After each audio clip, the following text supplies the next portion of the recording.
अगर हम क्विक रिकैप्चुलेशन करें अपनी सारी रेशियोज का, तो आपको ध्यान होगा हमने पढ़ी थी करंट रेशियो। रख दो पीछे पीछे, people will be requiring this, याद रहना चाहिए। हमने पढ़ा था पीछे current ratio, current assets upon में करंट लायबिलिटीज। करंट रेशियो की कैलकुलेशन में तीन चीजों का ध्यान रखा। क्या? स्टोर्स एंड स्पेयर्स इन्वेंट्री से हटा दिया, provision for doubtful debt minus कर दिया, फिक्टिव एसेट्स हटा दिया। क्विक एसेट्स अपॉन में करंट लायबिलिटी, क्विक एसेट्स को कैलकुलेशन में क्या चीज का ध्यान रखा? पूरे प्रीपेड एक्सपेंसेस और पूरी इन्वेंट्री हटा दी। ठीक है जी, माइनस प्रीपेड एक्सपेंसेस। ठीक है, थोड़ा और आगे चले। जब हम आगे बढ़े तो हमने कौन सी रेशो देखी इसके बाद? इसके बाद हमने रेशो देखी debt equity ratio, debt upon में equity. Total assets to debt ratio, यानी सॉरी उसके बाद proprietary ratio, proprietors fund upon में क्या कर दिया? Total assets. Total assets upon में debt, total assets to debt ratio कर लिया। फिर फिर हमने interest coverage, net profit before interest tax dividend divided by interest on long term borrowing कर दिया। अगली रेशो हमने क्या करी थी? Net fix assets. नहीं, अगली रेशो कौन सी करी थी हमने? ऑनलाइन में बताइए मुझे, what was the next ratio? मुझे खुद ही ध्यान नहीं आ रहा।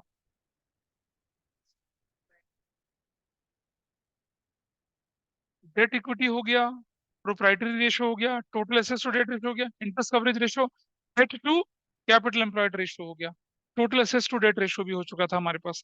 ये सारी रेशियोज हम लोगों ने कवर करी थी पिछली क्लास में। फिर थोड़ा सा और आगे चले जब हम लोग, तो जरा देखिए डेट टू कैपिटल एम्प्लॉयड, फिर हम आए efficiency ratio, activity ratio, turnover ratio, performance ratios की तरफ। इनमें हमने क्या चीज का डिस्कशन करना शुरू किया था आपके साथ, और इनसे रिलेटेड कुछ क्वेश्चंस भी करे थे। दोनों बैच में अलग अलग तरीके से चला था, लेकिन we are at par now. Inventory turnover ratio या स्टॉक टर्नओवर रेशो, क्या फॉर्मूला बनाया था? एवरेज इन्वेंट्री ऊपर करना था cost of revenue from operations. Cost of average inventory denominator में है। उल्टा क्या बोला मैंने? एवरेज इन्वेंट्री डिनोमिनेटर किसे कहते हैं? मैंने बोला एवरेज इन्वेंट्री डिनोमिनेटर में, और ऊपर बोलने वाला था, इससे पहले तुमने रोक दिया मुझे। न्यूमरेटर में आएगा cost of revenue from operation divided by average inventory. अगर ओपनिंग और क्लोजिंग इन्वेंट्री हो तो एवरेज निकालेंगे, वरना सिर्फ ओपनिंग और सिर्फ क्लोजिंग रखेंगे। ऐसे ट्रेड रिसीवेबल टर्नओवर रेशियो तो divided by average trade receivable. Numerator में आएगा credit sales, credit revenue from operations. Cost of revenue from operation कैसे कैलकुलेट करते हैं उसके फॉर्मूले आपको सिखाए थे सारे के सारे पिछली क्लास में। इसके बाद हमने बोला trade payable turnover ratio, net credit purchase upon में trade payable, average trade payables. फिर हमने पढ़ा था क्या? Working capital turnover ratio, net sales या नेट क्रेडिट, नेट सेल्स या revenue from operation divided by working capital. Working capital current assets minus current liability. Working capital की calculation करते समय वो जो हम करते थे ना, इन्वेंट्री इन्वेंट्री माइनस लूज टू, वो कुछ नहीं करेंगे, नॉर्मल रहेगा वर्किंग कैपिटल में। तो सिर्फ सॉल्वेंसी रेशियो में रहता है। फिर बारी आई फिक्स एसेट्स टर्नओवर रेशियो, तो क्या फॉर्मूला बना था? Revenue from operation divided by क्या? Fix assets, net fix assets. ठीक है। फिर एक नेट एसेट्स टर्नओवर रेशियो, ये कैपिटल एम्प्लॉयड टर्नओवर रेशियो होती है बेसिकली। तो ऊपर फॉर्मूला क्या बनेगा? रेवेन्यू फ्रॉम ऑपरेशन, नीचे क्या करेंगे? कैपिटल एम्प्लॉयड या नेट एसेट्स। ये हमने सीखे थे। आज हम डिस्कशन करेंगे किसका? प्रॉफिटेबिलिटी रेशियोज का। चार रेशो हम नॉर्मल प्रॉफिटेबिलिटी में डाल दिया, एक रेशो ओवरऑल प्रॉफिटेबिलिटी रेशियो के अंदर चली जाती है, और आपका काम आसान हो जाता है। चलिए, प्रॉफिटेबिलिटी रेशियोज इतना ज्यादा आसानी से समझना, आगे देखते हैं। हाँ जी, आज क्या हुआ? ठीक है।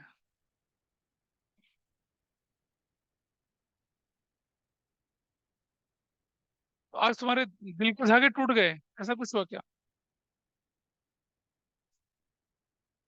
हाँ, गुरु नानक देव जयंती के दिन ऑफिस जाना था।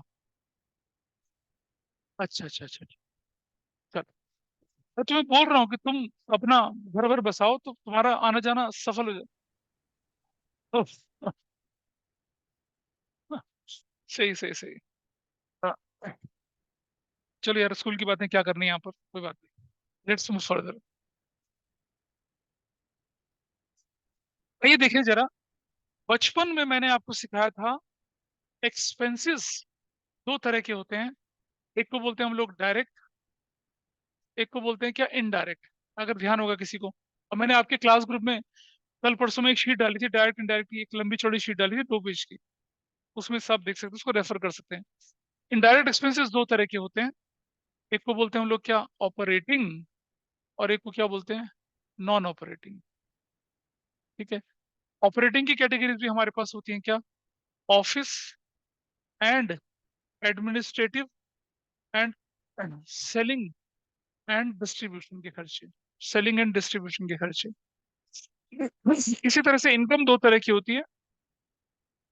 आपको जो शीट दी गई है ना, उसमें ऑफिस एडमिनिस्ट्रेटिव एंड अदर्स भी लिखा हुआ है, डजंट मैटर। इतना डिटेल में नहीं जाएंगे हम कंपनी के एनालिसिस करते समय। इनकम हम बोलते हैं क्या, दो तरह की। एक होती है डायरेक्ट, एक होती है क्या इनडायरेक्ट। ये जो मैं करा रहा हूँ ना आपको अभी, तो कैश फ्लो के लिए एक बेस तैयार हो रहा है, ध्यान रखना।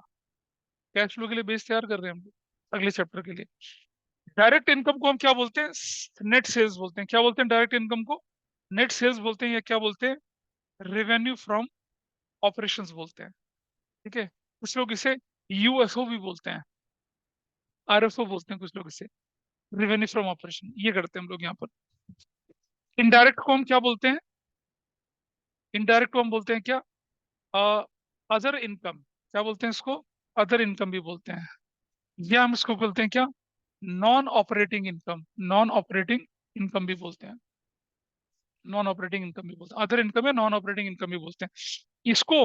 हम रेवेन्यू, इसको हम रेवेन्यू तो खैर नहीं, इसको हम बोलते हैं ऑपरेटिंग इनकम। Operating income. तो मोस्ट ऑफ द टाइम आपकी ऑपरेटिंग इनकम सेल्स ही होती है। बाकी सारी इनकम जो भी होंगे सब आपकी अदर इनकम कहलाएगी या नॉन ऑपरेटिंग इनकम कहलाएगी। I think this is fine, this flow chart is fine, बोलिए। बिल्कुल नहीं है, डायरेक्ट और ऑपरेटिंग का डिफरेंस मैं नहीं बताऊंगा, ये आपको खुद पढ़ना है, समझिएगा। डायरेक्ट वो होते हैं जो सीधा प्रोडक्शन से रिलेटेड होते हैं। ये बचपन में पढ़ा होगा आपने, जब आपने 11th में अकाउंटेंसी पढ़नी शुरू करी होगी। डायरेक्ट एक्सपेंसेस वो expenses which are relating to factory, production में सीधे लगते हैं। इनडायरेक्ट एक्सपेंसेस फैक्ट्री से रिलेटेड नहीं होते, ऑफिस के खर्चे, सेलिंग डिस्ट्रीब्यूशन के खर्चे। अच्छा, इनडायरेक्ट में भी वो एक्सपेंसेस जो आपके बिजनेस को एनहांस करते हैं, सेल्स को प्रमोट करते हैं, उन्हें कहते हैं आप क्या, ऑपरेटिंग। और बाकी सारे क्या कहते हैं, नॉन ऑपरेटिंग। इंटरेस्ट भर रहे हो आप, ईएमआई भर रहे हो लोन की, इंटरेस्ट भर रहे हो, वो क्या है, नॉन ऑपरेटिंग है वो आपका। ठीक है। Loss on sale of fix assets हो गया, प्लॉट बेचते समय लॉस हो गया, मशीनरी बेचते समय लॉस हो गया। ठीक है। एक एम्प्लॉय काम करते हुए उसकी, मतलब वो चला गया, उसको उसको उसको कंपनसेशन देना पड़ गया। ऑपरेटिंग एक्टिविटी थोड़ी है, रोज थोड़ी मर रहे होते हैं। नॉन ऑपरेटिंग कैटेगरी का एक्सपेंस बन गया, एबनॉर्मल है वो। तो ये सारे के सारे क्या है, एबनॉर्मल एक्सपेंसेस हैं। They are somehow related to a business and they are directly related to business. ऐसा करके चलते हैं। ठीक है। जैसे समझिए, आप गारमेंट मैन्युफैक्चरिंग करते हैं, कपड़े को बनाने में जो खर्चा होगा, धागे का खर्चा, बटन का खर्चा, फैब्रिक का खर्चा, ठीक है, उस पर लगने वाला वेजेस, उस पर लगने वाली सैलरी, ठीक है, पैकिंग मटेरियल, ये सब क्या कहलाएगा, आपका डायरेक्ट कहलाएगा। लेकिन आपके फैशन अपैरल्स का जो ब्रांड एम्बेसडर है, एडवर्टीजमेंट, डिस्ट्रीब्यूशन पे जो आपके डिलीवरी के ट्रक जाते हैं, उनका खर्चा, उनका पेट्रोल, उनका वो, ऑफिस में जो आपने रखे हैं, आपने जो सेल्समैन रखे हैं, उनकी सैलरी वैलरी, ये सब क्या कहलाएंगे, ऑपरेटिंग कहलाएंगे। ऑर्डर बुक करने के लिए आपने क्लर्क लगा रखा है, ऑर्डर डिलीवरी करने के लिए, कुरियर कराने के लिए, पैकिंग कराने के लिए, ये सब आपका क्या लगेगा, ये ऑपरेटिंग। और वो नॉन ऑपरेटिंग। इसके अलावा जितने भी खर्चे होंगे सारे नॉन ऑपरेटिंग कहलाएंगे आपके। ठीक है, इनको ध्यान रखेंगे। अब ये हमारा रेशो में कहाँ यूज होता है भाई, प्रॉफिटेबिलिटी रेशो में इनका क्या इस्तेमाल है, आइए देखते हैं जरा इधर। अ, सबसे पहले मैं लिख रहा हूँ यहाँ पर net sales. I think everybody is okay with this, net sales. हमने मान ली नेट सेल्स हमारे पास। जैसे ही मैंने नेट सेल्स बोला, हमने इस कंपोनेंट को इस्तेमाल कर लिया। जैसे नेट सेल्स बोला, we have use this component. तो जैसे ही मैंने नेट सेल्स बोला, हमने एक कंपोनेंट इस्तेमाल कर लिया, इजी। अब नेट सेल्स में से कल भी देखा था आप लोगों ने, कॉस्ट ऑफ गुड्स सोल्ड बोलते हैं हम लोग उसको, वो हमने इस्तेमाल कर लिया।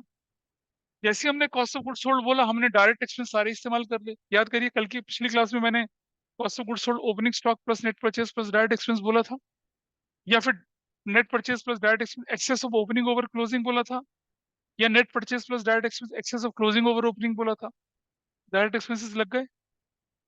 ठीक है जी। परचेज वर्चेज भी इस्तेमाल हो गई, यहाँ पर परचेज भी तो एक्सपेंस होता है हमारे लिए, वो भी इस्तेमाल हो गया, डायरेक्ट एक्सपेंस ही होता है वो भी। चलो आगे बढ़ते हैं। जब हमने ये कर लिया, we got what, gross profit. हमारे पास ग्रॉस प्रॉफिट निकल कर आया। ठीक है जी। चलो थोड़ा आगे चलते हैं। अब हमारे पास कौन सा एक्सपेंस रह गया, ऑपरेटिंग एक्सपेंस रह गया। तो हमने क्या करा, माइनस करा ऑपरेटिंग एक्सपेंसेस। ऑपरेटिंग एक्सपेंसेस को हमने माइनस कर दिया। जब हमने इसे माइनस करा तो हमारे पास क्या निकल कर आया? ऑपरेटिंग प्रॉफिट निकल कर आया। जो बच्चे मेरे साथ पहले से बैठे हैं, पुराने पापी हैं, उन्हें ध्यान होगा, फाइनेंशियल स्टेटमेंट विद एडजस्टमेंट में मैंने ये पूरा स्ट्रक्चर सिखाया था आप लोगों को 11th क्लास में, विदाउट एडजस्टमेंट। लेकिन ओम नमाय और सफा चट्टा है, बहुत ही सफल मंत्र है जिंदगी का, उसे इस्तेमाल करके चलना है। ऑपरेटिंग प्रॉफिट निकल आया भाई, ठीक है। थोड़ा और आगे बढ़ते हैं। माइनस नॉन ऑपरेटिंग एक्सपेंसेस मैंने माइनस करे, ठीक है जी। तो मैंने इसको इस्तेमाल कर दिया, ये यूज हो गया। अब क्या रह गया मेरे पास? अदर इनकम रह गया, इसे इस्तेमाल कर लेते हैं। तो प्लस क्या कर दिया हम लोगों ने यहाँ पर? Other income. अदर इनकम बोला या क्या बोला? नॉन ऑपरेटिंग इनकम बोला, इस्तेमाल हो गया। क्या निकला? नेट प्रॉफिट बिफोर टैक्स निकला। नेट प्रॉफिट बिफोर टैक्स निकला, माइनस टैक्स कर दिया, तो क्या निकला? नेट प्रॉफिट आफ्टर टैक्स निकला। ठीक है जी, ये निकला। अब जरा एक चीज और समझिए, ये जो नेट प्रॉफिट आफ्टर टैक्स होता है ना, अब आप एप्रोप्रिएशंस कर सकते हैं, अब आप डिविडेंड दे सकते हैं, अब आप रिजर्व बना सकते हैं। जब हम बोलते हैं आपको net profit after interest and tax, तो आप देख रहे हैं टैक्स सबसे लास्ट में माइनस हुआ, जो इंटरेस्ट होता है वो नॉन ऑपरेटिंग एक्सपेंस बोल के यहाँ माइनस हुआ। अगर मुझे बिफोर इंटरेस्ट एंड टैक्स जाना है तो भाई मुझे फिर यहाँ पहुंचना पड़ेगा ना। तो क्या करना पड़ेगा? ये टैक्स पहले जोड़ना पड़ेगा, फिर इंटरेस्ट जोड़ना पड़ेगा, तभी तो जाऊंगा मैं वापस। और अगर मैं ऊपर से नीचे चलता हूँ, पहले क्या माइनस करूंगा? इंटरेस्ट इंटरेस्ट माइनस कर लूंगा, जो बचेगा उस पर क्या करूंगा? टैक्स माइनस करूंगा, जो बचेगा उस पर डिविडेंड निकालूंगा ना। वो प्रोसेस फॉलो करते हैं हम लोग। हाँ, इसके बाद बनेगा ना, इसके बाद बनेगा, इसके बाद एप्रोप्रिएशन वाली चीज। बेटा समझ, पहले कंपनी अकाउंट में कोई प्रॉफिट लॉस एप्रोप्रिएशन जैसी कोई चीज नहीं है, तो सिर्फ पार्टनरशिप का कंसेप्ट है। ठीक है, यहाँ तो क्या होते हैं, डिविडेंड डिक्लेयर होगा और रिजर्व्स बनेंगे बस। भाई कंपनी अकाउंट में तो दो ही चीजें होती है ना एप्रोप्रिएशन के नाम पे, रिजर्व और डिविडेंड। इस स्टेज पे आके आप डिविडेंड और रिजर्व की बात करेंगे, आप इस स्टेज पे आकर टैक्स वैक्स देने के बाद। ठीक है, तो अगर मान लो आपने यहाँ पर डिविडेंड भी माइनस कर दिया, मैं लेके चल रहा हूँ, हालांकि इस इसमें अगर मैंने यहाँ से क्या माइनस माइनस कर दिया, मैंने डिविडेंड, कर सकते हैं। माइनस कर दिया मैंने रिजर्व्स, कर सकते हैं। ये जो प्रॉफिट आपके पास आएगा, ये बैलेंस शीट के अंदर, ये स्टेटमेंट ऑफ प्रॉफिट लॉस के अंदर फाइनल प्रॉफिट है। अब अगर मान लो मैं यहाँ खड़ा हूँ और मुझे बिफोर इंटरेस्ट, बिफोर डिविडेंड और बिफोर टैक्स जाना है, पहले मैं क्या करूंगा? पहले डिविडेंड एड बैक करूंगा, फिर टैक्स एड बैक करूंगा, फिर इंटरेस्ट एड बैक करूंगा। क्योंकि कई जगह देखा ना, net profit before interest tax and dividend निकालना होता है, तब हम ऐसा करते हैं। लेकिन जब हम नॉर्मल प्रॉफिटेबिलिटी रेशियोज लेके चलते हैं ना, तो क्या करना होता है? सबसे पहला फॉर्मूला आपका ग्रॉस प्रॉफिट अपॉन में क्या? Net sales. पहला रेशो क्या आपके पास है? GP ratio, gross profit ratio. क्या है वो? ग्रॉस प्रॉफिट अपॉन में नेट सेल्स इंटू 100, पहली रेशो। क्या बोला इसको? Gross profit ratio. कोई मुश्किल काम? सारी की सारी ratio will be divided by net profit, sorry, सारी की सारी ratio will be divided by revenue from operations, net cell से डिवाइड करेंगे, पहली रेशो। दूसरी रेशो ऑपरेटिंग प्रॉफिट अपॉन में net sales, operating profit ratio. कैसे निकाली? ऑपरेटिंग प्रॉफिट अपॉन में नेट सेल्स इंटू 100 कर दिया, ये भी निकल आया। ठीक है, और चौथी रेशो जो होती है, तीसरी रेशो के लिए मैं भी जगह खाली छोड़ रहा हूँ, तीसरी रेशो में नहीं लिख रहा अभी यहाँ पर, मैं चौथी रेशो पर जा रहा हूँ। चौथी रेशो जो आपके पास होती है, वो पता है क्या होती है? वो होती है net profit divided by net sales. अगर कुछ ना बोला जाए तो नेट प्रॉफिट आफ्टर टैक्स वाला लेके चलना है। I am writing only net profit, but it always have a meaning of net profit after tax, after tax वाले को लेके चलते हैं। अब अगर टैक्स नहीं है तो नेट प्रॉफिट बिफोर टैक्स वाले को लेके चलेंगे। ठीक है, तो ये हम लेके चल रहे हैं कौन सी रेशो? नेट प्रॉफिट रेशो, जो कि किसके बराबर होगी? नेट प्रॉफिट अपॉन में नेट सेल्स इंटू 100 से, ऐसे बनेगी। नेट प्रॉफिट अपॉन में नेट सेल्स इंटू 100, चौथी रेशो आ गई। ठीक है जी, अब मुझे बताइए कि मैं नेट सेल्स से सीधा ऑपरेटिंग प्रॉफिट पे आना पड़ता हूँ, तो मुझे कितने स्टेप पार करने पड़ेंगे? पहला कॉस्ट ऑफ गुड सोल्ड, और दूसरा ऑपरेटिंग एक्सपेंस का। ठीक है जी, तो जो तीसरी रेशो होती है आपके पास, तीसरी रेशो, उसका नाम होता है ऑपरेटिंग रेशो, जो कि किसके बराबर होती है? ऑपरेटिंग कॉस्ट अपॉन में नेट सेल्स इंटू 100। अब ये जो ऑपरेटिंग कॉस्ट होती है ना, ऑपरेटिंग कॉस्ट, ये किसके बराबर होती है? ये होती है cost of goods sold plus operating expense. बेटा फर्क समझना, operating expense is a narrow term, operating cost is a broader term.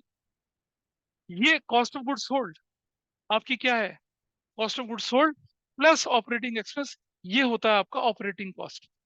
तो जब आप अपनी बुक्स में फॉर्मूला देखिएगा ना, इसका फॉर्मूला कैसे दिख रहा होगा, ये फॉर्मूला ऐसे दिखेगा, cost of goods sold plus operating expenses upon में नेट सेल्स इनटू 100, ऐसे दिखेगा फॉर्मूला। अभी मैं प्रूव करके भी दिखाऊंगा, अभी प्रूव करके दिखा रहा हूँ, ठीक है। चलिए देखें जरा, यहाँ इस तरफ चलेंगे थोड़ा सा, ये फ्लो चार्ट रहने देते हैं यहीं पर ही, डायरेक्ट इनडायरेक्ट का। मान लिया मेरे पास नेट सेल्स है 1000 रुपीज की, कॉस्ट ऑफ गुड्स सोल्ड मान लो मेरे पास 400 रुपए की, तो भाई ग्रॉस प्रॉफिट कितना हो गया, 600 रुपए का हो गया। Everybody is okay with this. मान लिया जाए मेरा ऑपरेटिंग एक्सपेंस मेरा ऑपरेटिंग एक्सपेंस मान लो 200 रुपए का है, तो मेरा ऑपरेटिंग प्रॉफिट कितने का हो गया, 300 रुपए का हो गया। Everybody is okay with this. 400 रुपए का हो गया, sorry, everybody is okay with this. चलिए, पहला फॉर्मूला मेरा क्या बनेगा, जीपी कितना है, 600 अपॉन में 1000 इंटू 100, कितना बनेगा, 60%। क्या सब लोग हो गए हैं इस बात से। ऑपरेटिंग प्रॉफिट निकालूंगा तो क्या करना पड़ेगा मुझे, 400 अपॉन में 1000 इंटू 100 करना पड़ेगा, तो कितना निकलेगा, 40% निकलेगा। Everybody is okay with this. भाई ग्रॉस प्रॉफिट ये था ना आपका, ऑपरेटिंग प्रॉफिट ये था आपके पास, ठीक है। अच्छा, अगर मुझे क्या निकालनी पड़ जाए, अब मुझे ऑपरेटिंग कॉस्ट निकालनी पड़ जाए तो कैसे निकालूंगा, कॉस्ट ऑफ गुड्स सोल्ड कितनी की है, 400 की, ये कितने की है, 200 की, डिवाइडेड करूंगा 1000 इंटू 100, तो क्या आंसर आएगा मेरा, 600 अपॉन में 1000 इंटू 100, मेरा आंसर कितना आएगा, 60%। आ गया, जीपी निकला, ऑपरेटिंग रेशो प्रॉफिट रेशो निकली, और क्या निकली, ऑपरेटिंग रेशो निकली। ऑपरेटिंग रेशो मतलब ऑपरेटिंग कॉस्ट रेशो बेसिकली, और कितना है, 60% आया। और आप देख रहे हैं operating profit ratio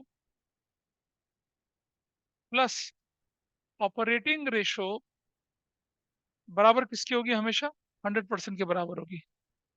can you see this relationship here, operating profit ratio 40%, operating cost ratio कितनी, 60%, दोनों का टोटल कितना, 100%। तो एक बार बोर्ड में क्वेश्चन आया, बोर्ड के पेपर में 1 मार्कर, कि ऑपरेटिंग प्रॉफिट रेशो इज 26.67%। कौन सी ratio, operating profit ratio. What is operating cost ratio या ऑपरेटिंग रेशो, 100 से माइनस करो तो कितना आ जाएगा, 73.33%। ऐसा, ये भी 1 मार्कर क्वेश्चन बनता है। इस रिलेशनशिप को हम कैपिटलाइज कर सकते हैं। क्लियर है, और समझ में आ रहा है क्यों हो रहा है ऐसा। भाई एक छोटी सी बात समझिए, ये नेट सेल्स है और सीधा हम ऑपरेटिंग प्रॉफिट पर आ रहे हैं, दो कंपोनेंट माइनस करेंगे, ये वाला और ये वाला, इन दोनों का टोटल कितना है, 600। 1000 में से अगर 600 माइनस हो गया तो कितना बचता है, 40% बचेगा। ऑपरेटिंग प्रॉफिट अगर 40 है और कॉस्ट कंपोनेंट 60 है, तभी तो हमारी सेल्स बनती है 1000 की। तो इन दोनों का रिलेशनशिप ऐसे डेवलप होता है। 4 प्रॉफिटेबिलिटी रेशियोज आपने सीखी, जीपी अपॉन में net sales, operating profit upon में net sales, operating cost upon में नेट सेल्स। ऑपरेटिंग कॉस्ट को कैसे शो करेंगे, cost of goods sold plus operating expense जोड़ के, और नेट प्रॉफिट अपॉन में नेट सेल्स, प्रॉफिटेबिलिटी रेशियोज इल्लिपो, खत्म। चौथी प्रॉफिटेबिलिटी रेशियो, जो पांचवी प्रॉफिटेबिलिटी रेशियो जो आपके सिलेबस में है, वो क्या है, पांचवी रेशियो जो आपके सिलेबस में है वो क्या है, देखिए, वो है रिटर्न ऑन इन्वेस्टमेंट। जो कैसे निकलती है, याद है मैंने कल की क्लास में बताया था आपको, नेट एसेट्स टर्नओवर रेशो क्या थी, revenue from operation divided by capital employed. और और रिटर्न ऑन इन्वेस्टमेंट क्या है, यही है, कैपिटल एम्प्लॉयड नीचे है, कैपिटल एम्प्लॉयड नीचे है, और ऊपर क्या है, net profit before interest, tax and dividend. ये आपकी पांचवी प्रॉफिटेबिलिटी रेशो है। अगर आप कैपिटल एम्प्लॉयड को कंपेयर करते हैं रेवेन्यू फ्रॉम ऑपरेशन से, वो बन जाती है नेट एसेट्स या कैपिटल एम्प्लॉयड टर्नओवर रेशो, ठीक है। ये इन्वेस्टमेंट टर्नओवर रेशो बन जाती है, क्या बन जाती है, इन्वेस्टमेंट टर्नओवर रेशो। लेकिन अगर आप कैपिटल एम्प्लॉयड को कंपेयर करते हैं किससे, net profit before interest tax dividend से, तो क्या बन जाती है वो, रिटर्न ऑन इन्वेस्टमेंट बन जाती है। वो प्रॉफिटेबिलिटी रेशो है। सिर्फ न्यूमरेटर बदला और रेशो का नेचर बदल गया। न्यूमरेटर में अगर हमने रखा क्या, रेवेन्यू फ्रॉम ऑपरेशंस, और नीचे कैपिटल एम्प्लॉयड, तो क्या बन गया, net assets turnover ratio, capital employed turnover ratio, या इन्वेस्टमेंट टर्नओवर रेशो। और अगर हमने न्यूमरेटर में प्रॉफिट के साथ कंपेयर कर दिया कैपिटल एम्प्लॉयड को, तो बन गया रिटर्न ऑन इन्वेस्टमेंट। 5 रेशोज आपके सिलेबस में, प्रॉफिटेबिलिटी हो गई, प्रॉफिटेबिलिटी। अब इन्हें रटना कोई, लोग कहते हैं ना याद, क्या मुश्किल है इसे याद करना, बताइए। सारी की सारी रेशोज आपको लॉजिक के साथ सिखाई हैं, कुछ भी नहीं बोला रटिए आप। हर रेशो का रीजन था। मेजर रेशोज आपकी कवर अकाउंटिंग इक्वेशन से हो गई थी। परफॉर्मेंस रेशो में 3 कंपोनेंट चल रहे होते हैं, revenue from operations, cost of revenue from operations, credit sales या क्रेडिट परचेस, बाकी तो कुछ चल ही नहीं रहा होता। हर रेशो लॉजिकल है, और आप ये देख रहे हैं। अब जरा इन रेशो के बारे में थोड़ा सा डिटेल में पढ़ते हैं नोट्स में, फिर हम इनके प्रैक्टिकल क्वेश्चन निपटाएंगे। और सुनो, प्रॉफिटेबिलिटी रेशो का जो मेजर पोर्शन है जो कि सिलेबस का नहीं है, वो सीयूटी के लिए इंपॉर्टेंट है। Price to book earning ratio, price earning ratio, EPS वगैरह, ये सब जो आपके में जिसमें लिख रहे हैं ना, एनए नॉट इन सिलेबस, उनको भी एक बार पढ़ लेते हैं। थोड़ा सा पढ़ लेते हैं, क्या फर्क पड़ता है। मैं मानता हूँ कि आपके एग्जाम, अच्छा, जब समझ नहीं आता तो हम कहाँ भागते हैं, वॉशरूम। चलो,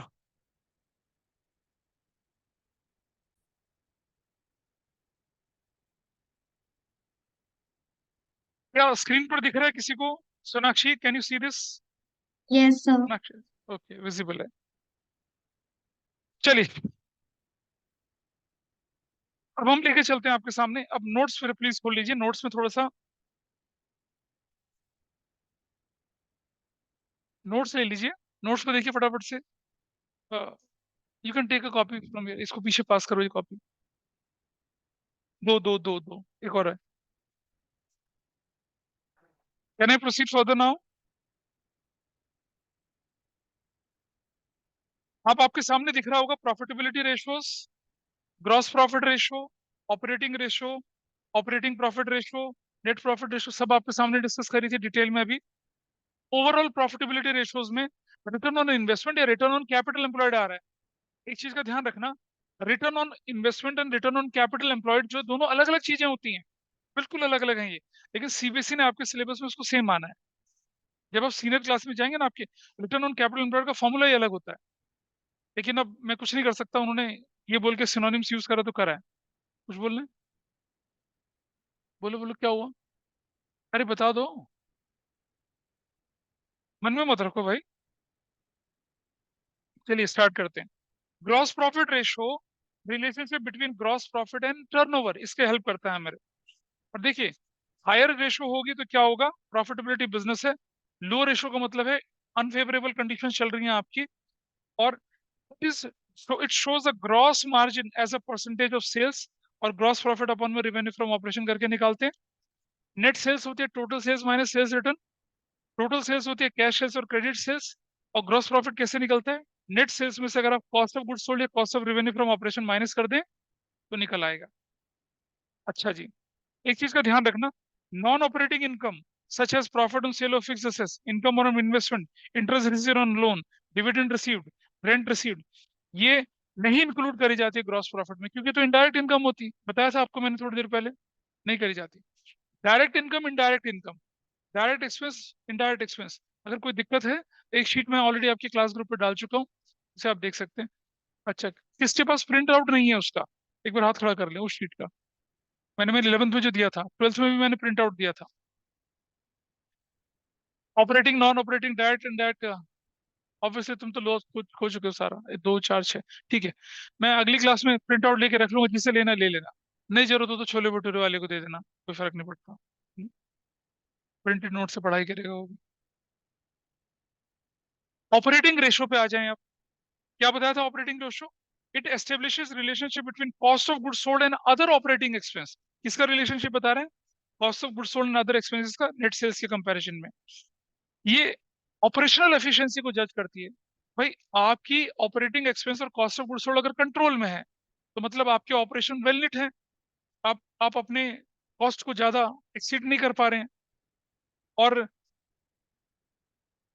जितनी कम होगी उतनी अच्छी है। हाँ, ऑपरेटिंग रेशो जितनी कम होगी उतनी अच्छी है। भाई अगर रेशो बढ़ेगी तो इसका मतलब ऑपरेटिंग एक्सपेंसेस बढ़ रहे हैं ना आपके, तो ऑपरेटिंग कॉस्ट बढ़ रही है, तो जितनी कम होगी उतनी क्या रहेगी, अच्छी रहेगी। Got it? क्या हुआ? पुरानी नोट्स थे तो हाँ पुरान, भाई जिसके पास पुरानी शीट है उसे डिस्कार्ड कर दीजिए, नया कॉपी ले लीजिए मुझसे।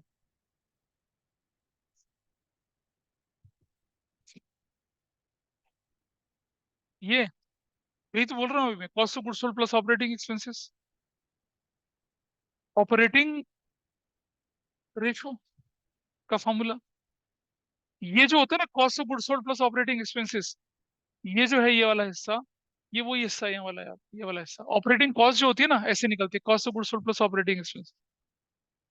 उसी का तो डिस्कशन कर रहा हूँ अभी मैं आपके सामने। तो जितनी रेशो लोअर होगी उतना अच्छा है आपके लिए, जितनी रेशो हायर होगी उतना नुकसान के चांसेस आपको दिखते हैं। Cost of revenue from operation plus operating expense divided by revenue from operations into 100, या मैं बोलूं ऑपरेटिंग कॉस्ट अपॉन में नेट सेल्स से निकल कर आता है। ऑपरेटिंग कॉस्ट वाला फॉर्मूला नहीं लिखेंगे आप, अगर ऑपरेटिंग फॉर्मूला लिखेंगे ऑपरेटिंग कॉस्ट नीचे लिखेंगे operating cost is equal to this, ऐसा करके चलेंगे। कॉस्ट ऑफ गुड्स सोल्ड कैसे कैलकुलेट होती है, पेज नंबर 7 में मैंने अच्छे से दिखाया था आपको। अगर अपना पेज नंबर 7 खोल के देखें जरा फटाफट से, open up page number 7, sorry page number 7 नहीं, पेज नंबर 6 में दिखेगा आपको, it is not in page number 7, it is on page number 6। Page number 6 देखिए, आपके सामने सारे के सारे दिखेंगे फॉर्मूले। करेक्शन कर लीजिए अपने नोट्स में, it is on page number, जब मैं टाइप कर रहा था तो थोड़ा सा ऊंचा नीचा हो गया। देखिए, कॉस्ट ऑफ गुड्स सोल्ड निकालने के तरीके,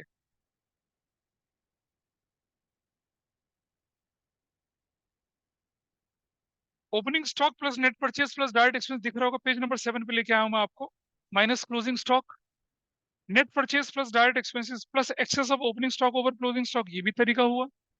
net purchase plus direct expense minus plus sorry plus decrease in inventory, this is also the method. Net purchase plus direct expense, ठीक है, minus excess of closing over opening inventory, ये हो जाएगा। या net purchase plus direct expense minus increase in inventory, या net sales में से gross profit minus कर दें, नेट सेल्स में ग्रॉस लॉस जोड़ दें, तो क्या निकल आएगी आपकी, कॉस्ट ऑफ गुड्स सोल्ड निकल आएगी। और अगर अगले पेज पे चलिए, पेज नंबर 7 पर, cost of revenue from operation, अगर statement of profit loss given हो तो तीन कंपोनेंट जोड़ते हैं, क्या क्या, cost of material consume, purchase of stock in trade, और change in inventory. Employ benefit expense अगर डायरेक्ट हुआ तो जोड़ेंगे, अदर एक्सपेंस अगर डायरेक्ट होगा तो जोड़ेंगे। दोनों तरीके से आप cost of revenue from operation निकाल सकते हैं। अगर loose item opening stock closing stock purchase direct expense दे रखे हो, ऊपर वाले तरीके से निकालेंगे, और अगर आपके पास stock in trade change in inventory दे रखा होगा तो नीचे वाले तरीके से निकालेंगे। This is fine with everybody. आगे चलते हैं, दोबारा उसी पेज पे चले आइए। ऑपरेटिंग रेशियो हमने पढ़ लिया। अब ऑपरेटिंग एक्सपेंसेस जो होते हैं, भाई वो कौन कौन से होते हैं, अगर statement of profit loss given है, एम्प्लॉय बेनिफिट एक्सपेंस वो होते हैं, डेप्रिसिएशन अमोर्टाइजेशन वो होते हैं, office and administrative expense, selling and distribution expenses वो सारे के सारे होते हैं स्टेटमेंट ऑफ प्रॉफिट लॉस के पॉइंट ऑफ व्यू से। और बाकी के तो मैंने आपको लिस्ट लिस्ट दे रखी है, ठीक है, उसको आप देख सकते हैं। Salary, office rent, depreciation, electricity charges, director fees, insurance वगैरह, ये सब आपके ऑपरेटिंग है। सेलिंग एंड डिस्ट्रीब्यूशन एक्सपेंसेस में क्या आ जाते हैं, advertisement, commission, discount allowed, distribution expenses, bad debts अगर हो जाए तो वो भी, क्योंकि जब आप सामान बेचेंगे तो नुकसान होगा आपके लिए। ब्रोकरेज होगी, publicity, travelling expense of salesman, packing charges, export duty, ये सब चीजें आपकी सेलिंग एंड डिस्ट्रीब्यूशन में आता है। मतलब आपको डायरेक्ट इनडायरेक्ट का ध्यान रखना, मोटा मोटा मैं बोलूँ तो इनडायरेक्ट में भी ऑपरेटिंग और नॉन ऑपरेटिंग का ध्यान रखना है, ठीक है। जरा नोट में देखना, कुछ खास चीजें लिखिए। Interest expense of general nature, interest on short term loan and depreciation operating expense होते हैं, लेकिन interest on long term borrowing, क्या देख रहे हो तुम सर, बेटा नोट्स पे देख लेना, वहां जरूरी है देखना भी। लेफ्ट हैंड साइड पर पेज नंबर 10 में लेफ्ट हैंड साइड पर एक बॉक्स है, इसमें लिखा है interest expense of general nature और डेप्रिसिएशन, इसे हम ऑपरेटिंग एक्सपेंस बोलेंगे, दिख पा रहे हैं। और फाइनेंशियल एक्सपेंसेस जैसे interest on long term loans, interest on debenture, payment of dividend, payment of income tax की बात कर रहे हैं अगर हम लोग, प्रोविजन फॉर टैक्स की बात कर रहे हैं, and non recurring expenses like preliminary expenses, charities donation, loss by fire, loss on sale of fixes, inauguration expenses, discount on issue of debenture, ये ऑपरेटिंग एक्सपेंसेस नहीं है। Provision for tax operating expense की category में नहीं आता है, क्योंकि tax पे करना आपकी ऑपरेटिंग एक्टिविटी नहीं है। लेकिन जब हम कैश फ्लो स्टेटमेंट पढ़ेंगे, समझ रहे हो, तो वहां पर ऑपरेटिंग मतलब प्रोविजन फॉर टैक्स का ट्रीटमेंट करते हैं। लेकिन वहां भी ऑपरेटिंग नॉन ऑपरेटिंग की तरह से नहीं करेंगे, मैं सिखाऊंगा आपको तब वहां पर। वहां हम सिर्फ इसलिए करते हैं कि हमें प्रॉफिट बिफोर टैक्स निकालना होता है, इसलिए उसे एड बैक करते हैं। अदरवाइज टैक्स को आपको रच नहीं करना होता। तबियत ठीक नहीं है, घर चले जाओ। अच्छा, ऑपरेटिंग कॉस्ट के बारे में बताया भी आपको। अब जरा समझना, cost of revenue from operation में तीन कंपोनेंट जुड़ते थे। क्या जुड़ता था? Cost of material consume, purchase of stock in trade and change in inventory जुड़ता था। ये तो क्या कहलाता है? सिर्फ cost of revenue from operation कहलाता है। लेकिन हमें चाहिए ऑपरेटिंग कॉस्ट, जिसमें cost of revenue from operation plus operating expense भी जुड़ते हैं। आइए देखिए नीचे कैसे लिखते हैं। तो जो डार्क कर रखा है वो था क्या? Cost of material consume, sorry cost of revenue from operation, और नीचे depreciation amortisation, employ benefit expenses and other expenses. ये तीनों जुड़ जाएंगे तो क्या बन जाएगा? ऑपरेटिंग कॉस्ट बनेगी है, ऑपरेटिंग कॉस्ट बनेगी। अ, आपके पास थर्ड बुक है, खोलिए थर्ड बुक। थर्ड बुक का चैप्टर 1 में स्टेटमेंट ऑफ प्रॉफिट लॉस खोलिए फटाफट से जरा। हाँ, खुल गया, बस खुल गया। क्या बात है पांडे, क्या नंबर पेज है? 1.39 पेज खोलिए सब लोग। और इस पेज पर देख के हम देखते हैं कि कैसे पता लगाएंगे कि cost of revenue from operation कितना है और कैसे दिखे। सबने खोल लिया page? Page is open with everybody. देखिए जरा, ये देखिए। Is it visible to all of you? क्या देख यस पा रहे हैं सर। ऑनलाइन?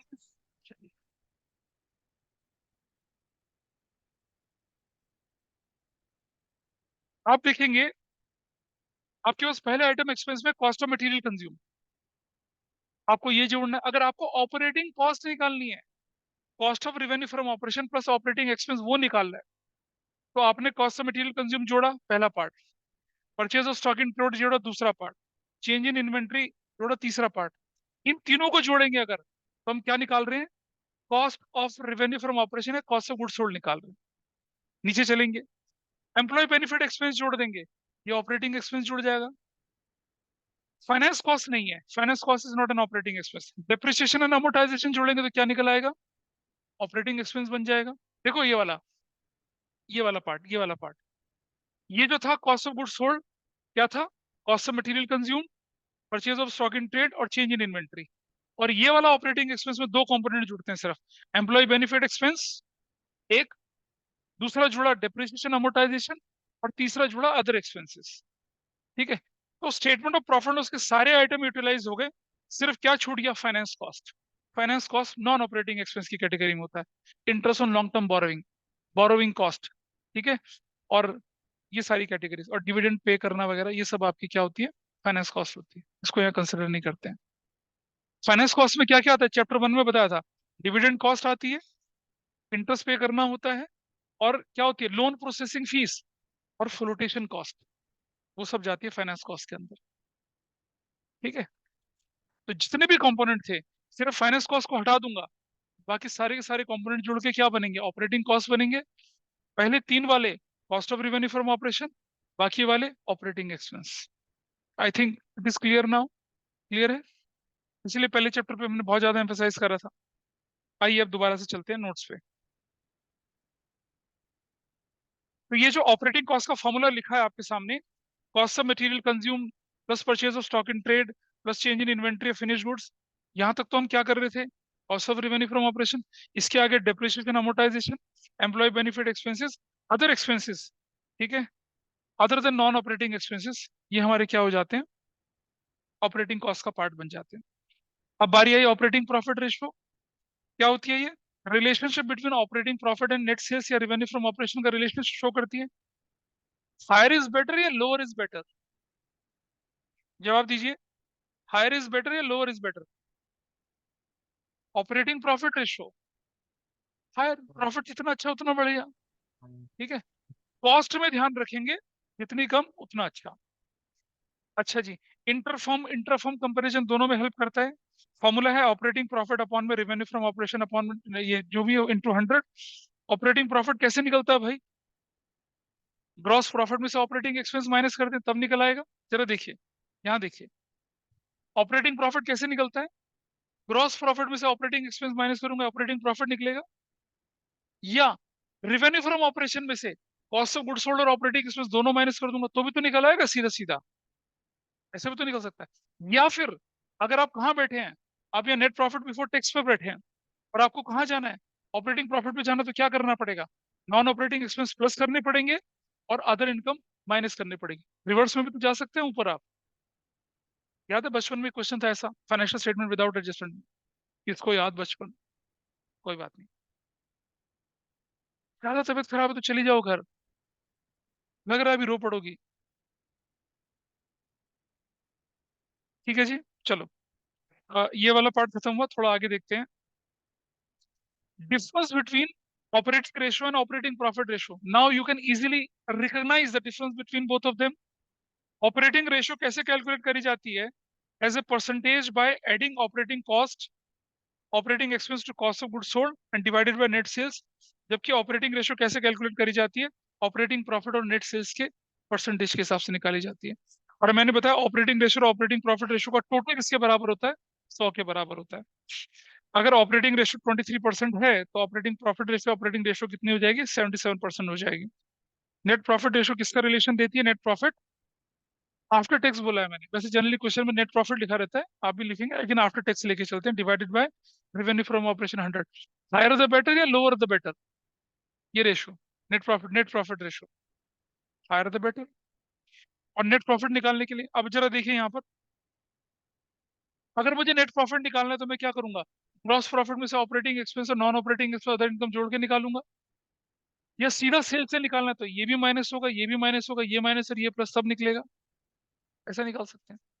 ठीक है, या तो ग्रॉस प्रॉफिट से निकालिए या अगर मुझे ऑपरेटिंग प्रॉफिट से निकालना है तो क्या करूंगा? नॉन ऑपरेटिंग और अदर इनकम को जोड़ के तब निकाल लूंगा। कुछ नहीं है, इसी टेबल में जो फॉर्मूले उन्हीं की प्लेसिंग आपका फॉर्मूला बन जाता है। तो बहुत बड़ी तूफानी चीज हम लोग नहीं पढ़ रहे हैं, प्योरली प्योरली स्टेप वाइज और लॉजिकल चीज है। ये सारे के सारे फॉर्मूले जो आपके सामने बना रखे ना, इसी इक्वेशन को प्लस माइनस करके बनाए हुए देख रहे हैं आप। ग्रॉस प्रॉफिट में से इनडायरेक्ट एक्सपेंसेस माइनस कर दिया जाए, रेवेन्यू फ्रॉम ऑपरेशन से माइनस कर, या ऑपरेटिंग प्रॉफिट से माइनस करके निकाले जाए। Non operating income and expenses are those जो नहीं एसोसिएट होते हैं which are related to operating activities. ये हमने 11th में डिटेल में पढ़ा था, और शीट को भी पढ़ेंगे तो और क्लैरिटी आपको आएगी। ओवरऑल प्रॉफिटेबिलिटी रेशियो में आ जाती है अब आपके पास रिटर्न ऑन इन्वेस्टमेंट। ये रेशियो रिफ्लेक्ट करती है overall profitability of the business ascertained by comparing profit earned and capital employed to earn it। पहले भी बताया था कि अगर आप उसको कंपेयर करेंगे रेवेन्यू फ्रॉम ऑपरेशन से तो बनेगा टर्नओवर या परफॉर्मेंस, और अगर आप करेंगे profit before interest and tax से तो क्या बनेगा? ये रिटर्न ऑन इन्वेस्टमेंट बनता है। It reveals the efficiency of business in utilization of funds entrusted it by shareholder, debenture holders and long term loans से। अच्छा, इंटरफर्म कंपैरिजन में हेल्पफुल होती है। और सुनो, इसे रिटर्न ऑन कैपिटल एम्प्लॉयड और net profit on capital employed और यील्ड ऑन कैपिटल भी बोलते हैं। रिटर्न ऑन हम बोलेंगे, return on investment is also known as, एक दो तीन चार, चार दे देंगे।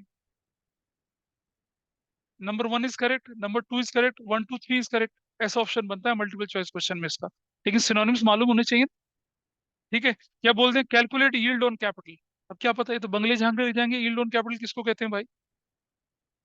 या बोलते हैं कैलकुलेट इन्वेस्टमेंट टर्नओवर रेशो, है ना? तो कैपिटल एम्प्लॉयड टर्नओवर रेशो थी।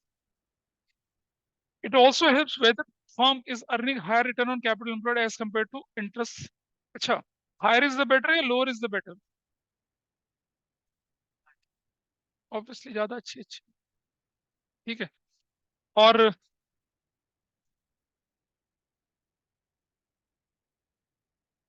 ये जो दूसरा फॉर्मूला दिख रहा है ना आपके पास, return on investment, return on capital, net profit before tax, dividend और अपॉन में कैपिटल एम्प्लॉयड। ठीक है, यही फॉर्मूला जो पिंक कलर का फॉर्मूला, यही फॉर्मूला आपको इस्तेमाल करना है। लेकिन कभी कभी net profit after tax interest and dividend, ठीक है, divided by share holder fund करके भी निकालते हैं इसको, लेकिन वो आपके सिलेबस का पार्ट नहीं है। अब आप सोचें ऐसा क्यों करा, जरा समझना। कैपिटल एम्प्लॉयड में दो कंपोनेंट जुड़ते हैं शेयर होल्डर फंड और क्या, लॉन्ग टर्म बोरोइंग्स जुड़ता है। अगर मैं लेके चल रहा हूँ profit after interest and after tax, भाई हमने इंटरेस्ट भी पे कर दिया और टैक्स भी पे कर दिया, तो जो प्रॉफिट बचा किसके लिए बचा, वो शेयर होल्डर के लिए बचा ना। डिवेंचर वाले तो चले गए, डिवेंचर वालों का इंटरेस्ट क्या बिजनेस में, इंटरेस्ट, हमने इंटरेस्ट पे कर दिया, टैक्स भी पे कर दिया, तो जो बच गया हमारे पास वो किसके लिए है, वो शेयर होल्डर के लिए तो है नहीं है।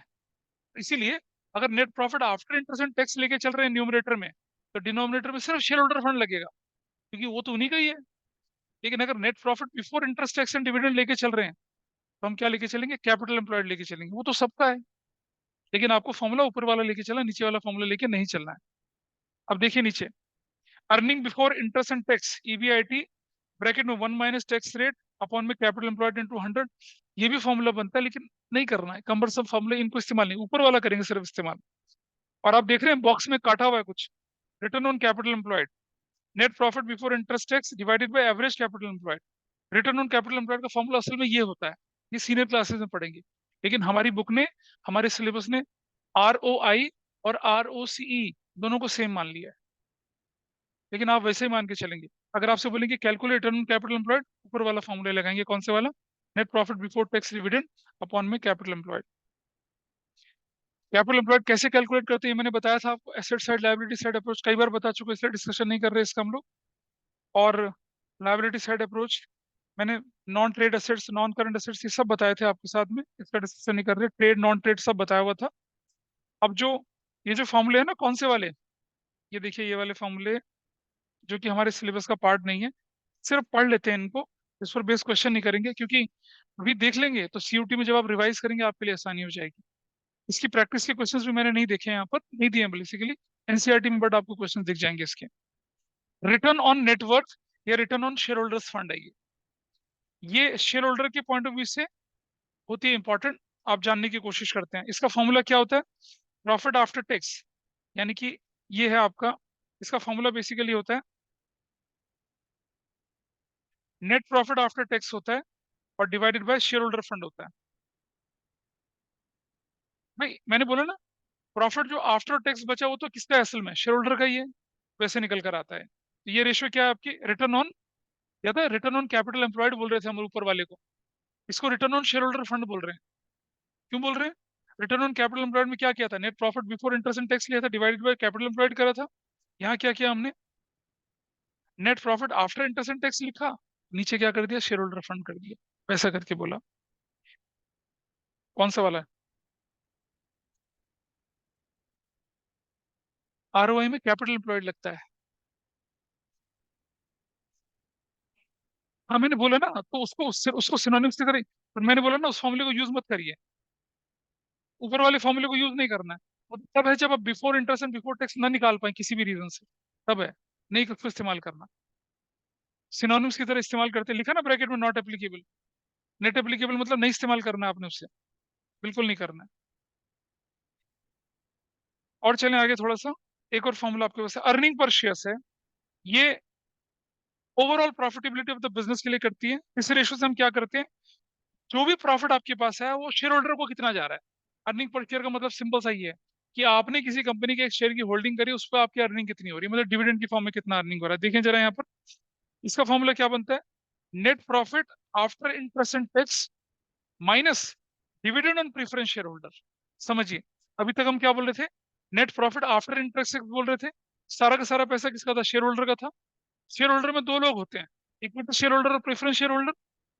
अगर नेट प्रॉफिट आफ्टर टैक्स और इंटरेस्ट में से मैं dividend on preference share holder minus कर दूं, तो जो बचेगा किसका, वो इक्विटी शेयर होल्डर का।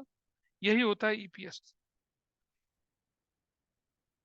अभी दिखेगा ना डिफरेंस, अभी निकाल के चल रहे हैं ना, निकाल के चल रहे हैं, अभी रुक जाओ, पहले पढ़ लेते हैं फिर डिफरेंस पता कर लगाते हैं। तो कौन सा वाला देखा हम लोगों ने, अर्निंग पर शेयर बोला भी, डिविडेंड पर शेयर भी आ रहे हैं ना, नीचे है ना डिविडेंड पर शेयर, पहले से देख लें। इसे ऑर्डिनरी शेयर रेशो भी कहते हैं और फाइनेंशियल डिटेल और जर्नल्स में बार बार दिखेगी आपको ईपीएस ईपीएस, आप पढ़ते हो ना फाइनेंशियल डेटा पढ़ेंगे तो आपको अर्निंग पर शेयर का बार बार इस्तेमाल आएगा। लेकिन लॉजिक समझ लीजिए अर्निंग पर शेयर क्या है, मतलब रेजिडुअल प्रॉफिट जो भी बच गया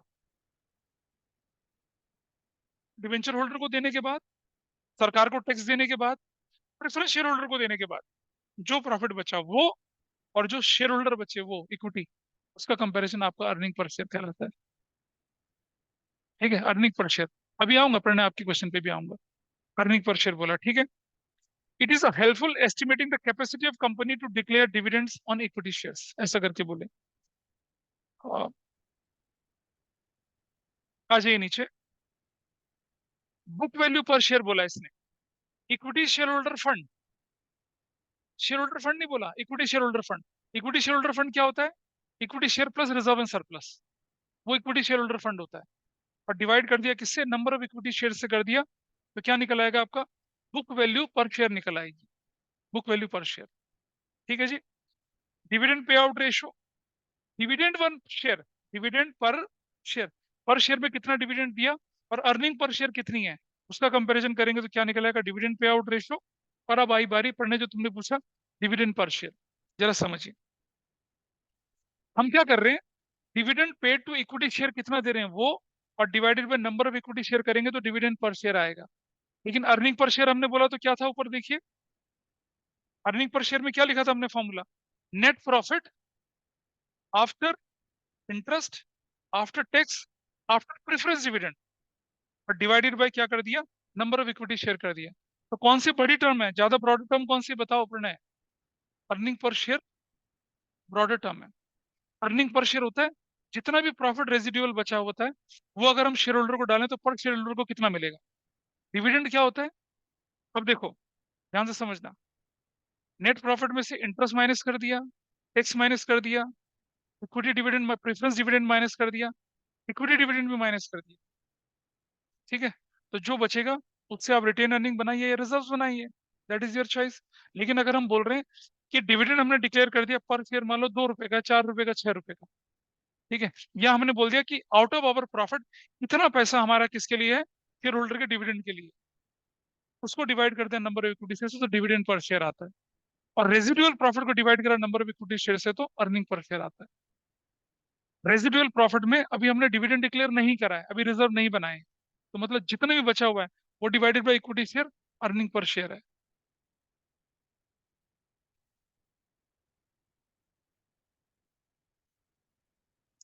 देखो सुनो,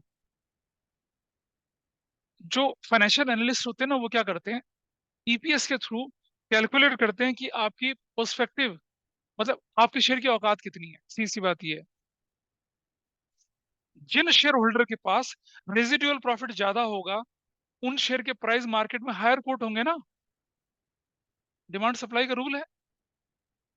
जिस कंपनी ने अपने रेजिडुअल प्रॉफिट को लिमिट कर दिया, जैसे समझिए एक कंपनी के पास 50 लाख रुपए का प्रॉफिट आया, उसमें से उसने इंटरेस्ट पे कर दिया, उसमें से उसने टैक्स पे कर दिया, उसमें से उसने क्या कर दिया फिर, प्रेफरेंस डिविडेंड भी पे कर दिया, बचा सिर्फ 5 लाख। और शेयर होल्डर कितने हैं? 10 लाख। तो 2 रुपया कितना आया, मतलब 50 पैसा पर डिविडेंड पर के लिए बचेगा ना। ठीक है, अब आपने क्या कर दिया, आपके पास 50 लाख का ही था, उसमें से आपने इंटरेस्ट ऑब्लिगेशन पे कर दिया, आपने टैक्स भी पे कर दिया, आपने प्रेफरेंस डिविडेंड भी पे कर दिया, तो आपके पास 20 लाख बचा। 20 लाख डिवाइडेड बाई 10 लाख, कितना आ रहा है अर्निंग पर शेयर? 2 रुपये आ रहा है। अब बताइए, 50 पैसे वाले शेयर की मार्केट वैल्यू ज्यादा होगी ईपीएस की, या 2 रुपए वाले ईपीएस शेयर की ज्यादा वैल्यू होगी मार्केट में? बताइए, अब बोलो तो भाई। 2 रुपए वाले की। तो आपकी मार्केट प्राइस किसने डिटरमाइन करी? ईपीएस ने डिटरमाइन करी ना। इसलिए ये टर्म इसलिए बोली गई है, इस सेंस में बोली गई है। ये कोई मैथमेटिकल फॉर्मूला नहीं है, ये मार्केट के डिमांड सप्लाई के रूल के हिसाब से चल रहा है। कई बार ऐसा हो रहा है कि कंपनी का ईपीएस हायर है, लेकिन कंपनी की क्या, कंपनी के जो एनालिसिस करे आपने रिपोर्ट वो अच्छी नहीं है। ठीक है, नहीं अच्छी। जैसे मैं बताता हूँ, कुछ कंपनियां ऐसी हैं जो लास वेगास में जुआ चलाती हैं, है ना, और कैसीनो चलाती हैं, अच्छे से चलाती हैं। और यूएस जो है या फेड रिजर्व जो है वो कैसीनोज पर मान लो कोई एक रूल रेगुलेशन लाकर उन पर कर्व करना चाहता है। अब कैसीनो वाले जो है ईपीएस तो ज्यादा अच्छा देंगे अपने शेयर होल्डर को, लेकिन फ्यूचर में क्या होने वाला है, उनके ऊपर क्या होता है, रूल रेगुलेशन का डंडा चलने वाला है। तो ऐसे शेयर की मार्केट वैल्यू क्या होगी फिर, जाएगी ना नीचे की तरफ। ये भी फर्क पड़ता है। तो सिर्फ ईपीएस से नहीं होता सच्चा इंडिकेशन कि आपकी मार्केट प्राइस जो है ना हायर जाने वाली होती है, और बहुत सारी कंडीशंस भी देखी जाती हैं तब चलता है। लेकिन मोटे तौर पर ईपीएस बहुत अच्छे तरीके से इन्फ्लुएंस करता है किसी शेयर के मार्केट प्राइस को। ये डिविडेंड पे आउट रेशियो के बारे में बता दिया, dividend per share upon earning, और dividend per share, dividend pay to equity share holder divided by number of shares, ये। और एक और रेशियो जो है वो है price to earning ratio, PE ratio कहते हैं। ये क्या होती है, मार्केट प्राइस पर शेयर, आपके शेयर का मार्केट प्राइस मान लो 50 रुपए, 100 रुपए, 200 रुपए चल रहा है, और अर्निंग पर शेयर आपकी 3 रुपए, 4 रुपए है। तो अब ये बताइए, ये रेशो हायर अच्छी होगी या लोअर अच्छी होगी, कोई भी नहीं। देखिए, high price earning ratio ensures that the future earning per share will increase. On the other hand, low earning ratio indicate that investors are pessimistic regarding possibility of earning per share in case. Price earning ratio use करी जाती है capitalization factor establishing market value of the company, इसके लिए इस्तेमाल होती है ये। और सुनो, मार्केट प्राइस पर शेयर कैसे निकाली जाती है, price earning ratio into earning per share, ऐसे भी निकाली जाती है। तो ये है स्टैंडर्ड फॉर्मूला जिससे आप मार्केट प्राइस पर शेयर निकाल सकते हैं अपनी तरफ से। आपने ऐसा कैलकुलेट कर लिया, फिर मार्केट में जो प्राइस है कंपेयर करके देख लीजिए, तब आपको पता चल जाएगा ओवर वैल्यूड है या अंडर वैल्यूड है शेयर, पता चलेगा इससे। आपने कैलकुलेशन कर लिया, इस फॉर्मूले से आपने अपने शेयर की कैलकुलेशन कर ली। मान लिया मैंने किसी बैंक के शेयर की कैलकुलेशन इस फॉर्मूले से कर ली, और फिर मैंने मार्केट में जो ऑलरेडी ट्रेंड में चल रहा है शेयर उससे कंपेयर कर लिया। अगर आपकी इस कैलकुलेशन से ऊपर चल रहा है तो ओवर ट्रेडेड है, नीचे चल रहा है तो अंडर ट्रेडेड हो गया। इस तरह से चलेगा मामला। यार मैंने बोला ना, रिलेटिव होती है, higher the better, lower the better, relative होती है। मैंने बोला ना, सिर्फ इसी कंडीशन के बेस पे नहीं चलते ना भाई। स्टॉक मार्केट तो बहुत वास्ट सब्जेक्ट है। एंड हाँ, तो बोलता रहा हूँ तुमसे मैं, बता दे भाई अपनी मम्मी को तुम आ गए हो। चल छोड़ दे, देखा मैंने कॉल कर दिया था। हाँ, इस पर डिस्कशन बाद में कर लेंगे, है ना? ये हाँ, तुम्हारी खत्म। सीयूटी वाले रेशियोज भी हम लोगों ने डिस्कस कर लिए हैं, ठीक है। तो इस तरह से आपके कंटेंट की डिलीवरी सारी खत्म हुई, वो शीट पूरी हो चुकी है। और सुनो, अगर पिछली क्लास में मैंने ये भी डिस्कस किया था आप लोगों के साथ कि ओपनिंग स्टॉक अगर एक्स है और closing stock twice of opening stock है, तो x plus 2x divided by 2 करेंगे। ओपनिंग स्टॉक अगर क्या एक्स है, क्लोजिंग स्टॉक ट्वाइस या 2 टाइम्स मोर देन ओपनिंग है, एक्स प्लस 2x, और फिर एवरेज निकालेंगे plus x plus 2x divided by 2 करके। वहां नोट्स पे देखिए ना, मेरी तरफ मत देखिए। ओपनिंग स्टॉक अगर एक्स है और closing stock 20,000 more than that of that है, एक्स प्लस 20,000, और एवरेज ऐसे निकलेगा। ओपनिंग स्टॉक अगर एक्स है और क्लोजिंग स्टॉक 1/4 है, तो आपका एवरेज प्रॉफिट ऐसे निकलेगा, एवरेज जो भी निकलना है। और 2 times more than that of opening है तो भी आपका निकल रहा है 33.33, जो होता है उसका मतलब 130 होता है। और कुछ रेशोज हैं जो कि इंटरेस्टेड पार्टीज यूज करती है। ओनर मैनेजमेंट प्रॉफिटेबिलिटी एक्टिविटी और सॉल्वेंसी तीनों रेशो पे काम करता है। क्रेडिटर मनी लेंडर्स लिक्विडिटी एक्विडिटी एंड सॉल्वेंसी सॉल्वेंसी पे। शेयर होल्डर और एम्प्लॉय सॉल्वेंसी और प्रॉफिटेबिलिटी रेशोज पर फोकस करते हैं। इस तरह से ये जो 12 पेज की शीट थी हम लोगों ने अच्छे से डिस्कस करी। अब हम पूछ सकते हैं किसकी तरफ, क्वेश्चंस की तरफ। तो let start the questions now. पहले कुछ शॉर्टकट, और फिर वो क्वेश्चन जो आपको तंग करेंगे उसको हम लेके चल रहे हैं। शॉर्टकट कैसे होने वाला है, बार बार आपको परेशानी आती है। जैसे देखें, हमारे पास लिख रखा है नेट सेल्स है 5 लाख रुपए की या 6 लाख रुपीज की, और बोला गया क्या कि gross profit is 20% on cost, ऐसे लिखा हुआ है। नेट सेल्स दे रखी है और ग्रॉस प्रॉफिट 20% ऑन कॉस्ट लिखा हुआ है। अगर कुछ ना बोला जाए तो ग्रॉस प्रॉफिट सेल्स में कैलकुलेट होगा, ध्यान रखना। क्योंकि जीपी रेशियो जीपी अपॉन में नेट सेल्स होती है, सबको मालूम है। लेकिन अगर वो बोले कि gross profit is 20 on cost या 20% अबव ऑन कॉस्ट, तो मतलब क्या करेंगे आप, जो कॉस्ट होगी उस पर 20% जोड़ के, मतलब उस कॉस्ट का 20% जो है वही आपका क्या निकलेगा। अब कैसे निकालेंगे हमें या तो एक पहला तरीका क्या हो गया, लेट कॉस्ट बराबर है कितनी, एक्स, तो ग्रॉस प्रॉफिट कितना हो जाएगा, x इंटू 20/100, कितना हो जाएगा, x/5 हो जाएगा। और आप जानते हैं gross profit is equal to what, net sales minus cost of goods sold. और जीपी कितना आपके पास है, x/5, नेट सेल्स कितनी आपके पास है, 6 लाख, और ये कॉस्ट ऑफ गुड्स सोल्ड कितनी है, x/5। ठीक है, जरा comparison, cost of goods sold कितनी, x है। इधर ले आएंगे तो क्या हो जाएगा, x plus x/5 is equal to कितना हो जाएगा, 6 लाख हो जाएगा। 6/5 x इज इक्वल टू कितना हो जाएगा, 6 लाख हो जाएगा। x इज इक्वल टू कितना हो जाएगा, 6 लाख इंटू 5/6 कितना हो जाएगा, 5 लाख हो जाएगा। क्या निकल आया, कॉस्ट निकल आया। और अगर कॉस्ट निकल आया तो कॉस्ट कितनी आपके पास है, कॉस्ट कितनी निकल आई है, 5 लाख। तो जीपी कितना निकलेगा, 5 लाख का कितना परसेंट बोल रहे हैं, 20%। तो कितना हो जाएगा, 1 लाख रुपया। ये तो हो गया एक बड़ा ट्रेडिशनल छोटे बच्चों वाला तरीका। अगर क्वेश्चन ही सिर्फ यही है तो आपको इतना एक्सप्लेन करना है इसको। लेकिन अगर 1 मार्कर क्वेश्चन में है तो इतना थोड़ी करेंगे काम। तब क्या करेंगे, शॉर्टकट देख लीजिए। इफ 20% ऑन कॉस्ट है तो ऑन सेल कितना होगा, जरा समझिए। अगर मैं कॉस्ट से सेल की तरफ जाऊंगा तो कुछ कंपोनेंट जोड़ूंगा ना उसमें, तो मैं लिखूंगा कितना, 20/100 + 20, मतलब न्यूमरेटर डिवाइडेड बाय 100 + न्यूमरेटर, ऐसा करूंगा। तो क्या बनेगा, देखिए अपना कितना बनेगा ये, 20/120 ऑन सेल्स, यानी कि 1/6 ऑन सेल्स। तो 1/6 ऑन 6 लाख क्या निकल आएगा, 1 लाख निकल आएगा। गॉट इट, निकल आया, शॉर्टकट है। ठीक है। अच्छा दूसरा देखिए, अगर अब जरा देखिए 1/6 निकल आया ना, ये निकल आया। अगर मैं बोलूं इफ 20% ऑन कॉस्ट है तो हमने ऐसे निकाला। अगर हमें बोले वो क्या, कि 20% ऑन सेल्स है, तो कैसे निकालेंगे, तब ऑन कॉस्ट क्या लिखेंगे। तो देखिए, सेल्स से जब मैं कॉस्ट में जाऊंगा तो कुछ माइनस करूंगा ना, तब मैं फॉर्मूला बनाऊंगा क्या, 20/100 - 20, यानी कि कितना हो जाएगा, 20/80, यानी कितना हो जाएगा, 1/4 ऑन कॉस्ट हो जाएगा। क्वेश्चन में कॉस्ट कितनी निकली आपकी, 5 लाख। क्वेश्चन में कॉस्ट कितनी थी, 5 लाख थी ना, 5 लाख का 1/4 कर लेंगे, तब ऐसा निकलेगा आपका आंसर। ये शॉर्टकट तरीका है। जब कभी बड़ा क्वेश्चन, जैसे आपने देखा होगा ना, 2-3 रेशो दे रखी है और 3-4 कंपोनेंट निकालने हैं, तब आप शॉर्टकट लगाइए, तब इतना लंबे तरीके से मत चलिए। एक तो ये आपको ध्यान रखना है।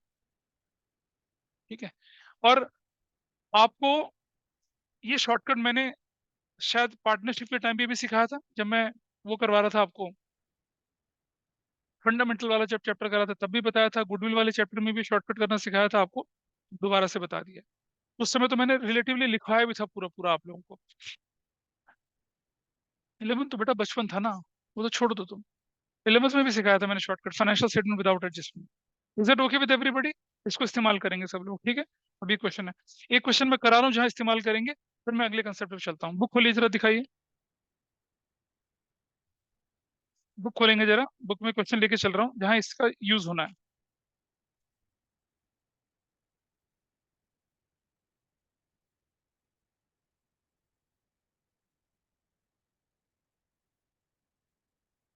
अब जैसे आप देखें अपनी बुक का पेज नंबर 3.70 निकाल लीजिए, पेज नंबर 3.70।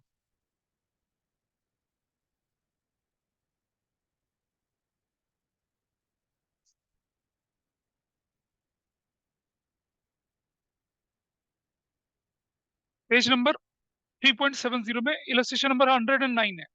इसे करके देखिए एक बार जरा, 109 और 110 दोनों करिए अपने आप, जल्दी से। इलस्ट्रेशन नंबर 100 कितना बोले, 109 और 10, इसको करिए अपने आप, 100 वाले तरीके को तो वाले नहीं। अगर हमने बोला इफ 20% ऑन कॉस्ट, यानी कि 1/5 ऑन कॉस्ट है, तो कितना हो जाएगा, ऑन सेल्स कितना करेंगे हम लोग, वही तरीका, वन वन मतलब 5 + 1। कॉस्ट है तो सेल्स पे जाने के लिए ना, ऐसा कर दिया। मत करो परसेंटेज में कैलकुलेट, आप परसेंटेज को पहले ही डायलूट कर लो। अगर आपने बोला क्या, इफ 20% यानी कि कितना, 1/5 ऑन सेल्स है, कॉस्ट पे कितना हो जाएगा, 1 - 5 - 1, 1/5 ऑन कॉस्ट हो जाएगा। अगर 33.33% ऑन कॉस्ट है, इसका मतलब क्या हुआ, इसका मतलब 1/3 ऑन कॉस्ट है ना, तो कितना हो जाएगा, 1/4 ऑन सेल्स हो जाएगा। Got it. अगर 1/4 ऑन सेल्स है, ठीक है, ऑन कॉस्ट कितना हो जाएगा जाने के लिए, 1 - 4 - 1, 1/3 हो जाएगा। ऐसा कर लीजिए, कॉस्ट से सेल्स पे जब जाएंगे प्लस करेंगे, सेल्स से कॉस्ट पे जाएंगे तो माइनस करेंगे प्रॉफिट के केस में। हाँ बोलिए। तो ऐसा करेंगे ना, फिर एक्स से करो फिर। 3 नंबर वाले क्वेश्चन को तो एक्स से करना है भाई, उसमें ये शॉर्टकट ना मारना, ये तो 1 मार्कर के लिए। अरे ठीक तो है आंसर यार, स्टेप के नंबर भी तो देते हैं वो लोग। चैंपियन है तो सारे कर रखे हैं। तो बेटा एक्सरसाइज की ढूंढ के कर लेना। तो 108 और क्या बोला था मैंने क्वेश्चन करने के लिए, 109 और 10 हो पाया तुम लोगों से? ऑनलाइन में 109 किया किसी ने? कर रही हूँ sir. Let's come to the point. 109 illustration है, पेज नंबर 3.70, दोनों तरह से करके दिखा रहा हूँ, देखिए उत्कर्ष पीछे। लेट कॉस्ट बराबर है एक्स, और ग्रॉस प्रॉफिट जो है वो कितना है, 20/100, यानी कि x/5 हो गया। बाकी लोग 114 तक के क्वेश्चंस करिए, 109 देख लीजिए मेरे पास हो गया यहाँ पर। अब मैं जानता हूँ कि ग्रॉस प्रॉफिट जो होता है वो किसके बराबर होता है, वो होता है revenue from operations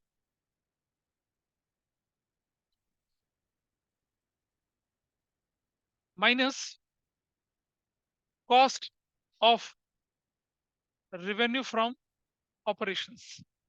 gross profit x/5, revenue from operation question में गिवन है 6 लाख का, माइनस एक्स। अब आप देखेंगे x plus x/5 is equal to कितना हो गया, 6 लाख हो गया। यही तो बिल्कुल यही क्वेश्चन था। 6/5 x इज इक्वल टू कितना हो गया, 6 लाख हो गया। x इज इक्वल टू कितना हो गया, 6 lakh into 5/6, x is equal to 5 lakh. 5 lakh क्या निकला आपके पास, 5 लाख क्या आपके पास है, कॉस्ट है। अब आपको क्या निकालना है क्वेश्चन में, आपके पास बोला है जीपी रेशो निकालनी है। GP ratio is equal to gross profit upon में revenue from operations into 100। GP कितना निकला, ये 5 लाख का कितना, 20%, 1 लाख रुपए जीपी निकल गया। रेवेन्यू फ्रॉम ऑपरेशन 6 लाख है, इंटू 100 कर दिया। You got what answer,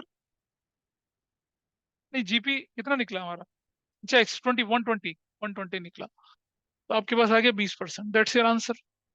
shortcut देखिए, शॉर्टकट जीपी जो है वो 20% ऑन 20%, या बोलूं मैं कितना, 1/5 ऑन कॉस्ट है, तो ऑन सेल कितना होगा ये, 1/6 होगा ऑन सेल। और कितना है सेल आपके पास, 6 लाख है। नहीं गड़बड़ हो रही है कुछ, रुक जाइए, सॉरी यहाँ ना क्वेश्चन 25% है, मैंने गलती से 20%, मैं ठीक कर रहा हूँ, ये क्वेश्चन 25% है। This is going to be x/4, sorry, this is going to be x/4, x/4, this is 5/4, ये क्या हो जाएगा आपका 4/5, तो कितना हो जाएगा ये, 4,80,000 आएगा, ऐसे होगा। मैं 20% से कर दिया था इसको। अब आपकी वैल्यू कितनी हो जाएगी, 20%, नहीं नहीं वो मैं गलत कर गया ना, रुक जा। कॉस्ट एक्स निकाली ना हमने, और एक्स का 480 का 20% कितना होगा, 25% कितना होगा बताइए, 1,20,000। Now your answer is correct. अब क्वेश्चन में क्या देखा, ग्रॉस प्रॉफिट 25% है, मतलब 1/4 है, ये कितना हो जाएगा, 1/5 हो जाएगा। ठीक है, इसका 1/5, 1,20,000 जीपी निकल आया, और सेल्स आपके पास ऑलरेडी है, तो जीपी रेशो क्या बनी आपकी, जीपी अपॉन में revenue from operations into 100। GP 1,20,000, 6 lakh into 100। मेरे ख्याल से पीछे से सारे क्वेश्चन हो गए ना, तभी बातें चल रही हैं। 14 तक हो गया, 114 तक। 110 एक बच्चा बोल रहा था मुझसे। 110 देखिए, पहले देखिए क्या क्या इंफॉर्मेशन गिवन है आपके पास। Cash sales 25% of total sales है। परचेजेस 690 की है। क्रेडिट सेल्स 6 लाख की है। Excess of closing over opening inventory 50,000 की है। Excess of opening inventory over closing inventory कितने की है? 50,000 रुपए की है। और हमें क्या निकालना है? ग्रॉस प्रॉफिट रेशो, जो कि है ग्रॉस प्रॉफिट अपॉन में रेवेन्यू फ्रॉम ऑपरेशंस इनटू 100, ये हमें निकालना है। ग्रॉस प्रॉफिट निकालने के लिए मुझे चाहिए, अगर कहीं से अच्छा कहीं से सेल्स निकला है तो मेरा काम चल जाएगा, लेकिन हमें नहीं पता अभी कुछ भी। चलो, यहाँ दो वेरिएबल से काम चला सकते हैं हम लोग, एक से भी चल सकता है, कोई बड़ी बात नहीं है। आपके पास कैश सेल्स 25% है टोटल सेल्स का। क्रेडिट सेल्स गिवन है आपके पास, क्रेडिट सेल्स गिवन है। चलो, मैं लेता हूं, लेट रेवेन्यू फ्रॉम ऑपरेशंस को हमने एक्स मान लिया, तो रेवेन्यू फ्रॉम ऑपरेशन एक्स मान लिया, तो कैश सेल्स जो होगी वो क्या हो जाएगी? एक्स का कितना परसेंट हो जाएगी? 25/100, यानी कि x/4 हो जाएगी। और आप सब जानते हैं कि रेवेन्यू फ्रॉम ऑपरेशंस जो होता है वो किसके बराबर होता है? Cash sales plus credit sales के बराबर होता है। रेवेन्यू फ्रॉम ऑपरेशन आपके पास क्वेश्चन में कितना गिवन है? नहीं पता, हमें नहीं पता, हमने एक्स मान लिया था उसको। कैश सेल्स हमने x/4 करा। क्रेडिट सेल्स हमारे पास क्वेश्चन में गिवन है कितने की? 6 लाख की। Is that okay with everybody? ठीक है, अब जरा देखें, x minus x/4 is equal to कितना हो गया? 6 लाख हो गया। 3/4 x इज इक्वल टू कितना हो गया? 6 लाख हो गया। और अगर बोलूं तो मैं x इज इक्वल टू कितना हो गया? 6 लाख इंटू 4/3, 3 2 कितना हो गया? 8 लाख हो गया। What is your x? x आपके पास है रेवेन्यू फ्रॉम ऑपरेशंस, ये हमारे पास निकला है कितना? 8 लाख। तानिश देख रहे हैं, 8 लाख निकला है। अब हमारे पास बोला गया क्या कि अब हमारे पास क्या बोला है कि excess of closing over opening inventory. आपको याद है कॉस्ट ऑफ गुड्स सोल्ड निकालने का फॉर्मूला? अब हमारे पास रेवेन्यू फ्रॉम ऑपरेशन और cost of revenue from operation निकालना है हमने। और हम जानते हैं क्या? Cost of revenue from operations कैसे निकलती है? वो निकलती है परचेजेस। कौन सी परचेजेस? नेट परचेजेस प्लस, और सुनो, अगर excess of closing over opening है और प्लस डायरेक्ट एक्सपेंसेस, तो minus excess of closing over opening inventory. यही तो होता है। Excess of opening over closing को प्लस करते थे, excess of closing over opening को क्या करते थे? माइनस करते थे। नेट परचेजेस कितनी क्वेश्चन में? 690 की। डायरेक्ट एक्सपेंसेस कितने? 0। Excess of opening over closing inventory कितना? 50,000। ठीक है, ये निकाल लिया, तो कितनी वैल्यू आ गई? 6,40,000। This is cost of revenue from operation निकला है। अब आप निकालेंगे जीपी। जीपी किसके बराबर होगा? रेवेन्यू फ्रॉम ऑपरेशन 8 लाख, 640 क्या निकला है? कॉस्ट। जीपी कितने का निकला है? 1,60,000 का जीपी निकला, 160 का। और जीपी रेशो, जीपी 160 और 8 लाख यहाँ इंटू 100, कितना निकल रहा है आंसर? देखिए जरा, what is your answer? 20%। Known से अननोन की तरफ चलें सिर्फ, और वो परसेंटेज का शॉर्टकट लगाना यहाँ तो जरूरत नहीं पड़ी है, क्योंकि यहाँ तो सीधा सीधा निकल गया था। पैसा लगा सकते हैं। 110 आपने किया, 11 12 13 मैंने करने के लिए बोला है। हो पा रहे हैं या दिक्कत है? हाँ, 14 भी करना है। 111 112 113 और 114 भी करना है। अगर किसी भी क्वेश्चन में डाउट हो तो मुझे जो लोग सब कुछ कर चुके हैं वो 141 इलस्ट्रेशन करेंगे पेज नंबर 3.91 पे। इसको मैं बताना चाहूंगा आपको, लेकिन उससे पहले एक बच्चे का डाउट है, I am taking that doubt with you.